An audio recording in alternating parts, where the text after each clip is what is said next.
রহমাতুল্লাহি ওয়া বারাকাতুহু। কেমন আছেন আপুরা ভাইয়ারা? আশা করি ভালো আছেন। আমিও আলহামদুলিল্লাহ ভালো আছি। এই যে শুরবা, ডাইলের শুরবা, বুড়ির আজকা শুরবা খাওয়ামু। ডাইল, মিষ্টি কুমড়া, গাজর এগুলো দিয়ে শুরবা পাক করছে ওর মেয়ে। শুরবা মানে ওই যে আপনার হালিমের মতো এগুলা পাক করছে, বুড়িটা খাওয়ামু। আর এটা হচ্ছে লেবেন, টক মানে হয়েছে লেবেন, আমরা যারা বলি মাডা, ওরা কয় লেবেন। এই যে বুড়ির খাবার আজকের, বুড়িরে আমি এখন খাওয়াবো, ঠিক আছে?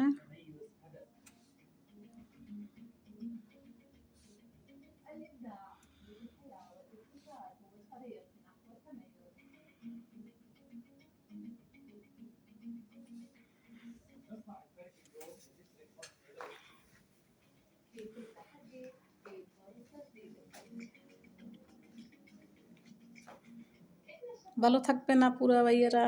আল্লাহ হাফেজ।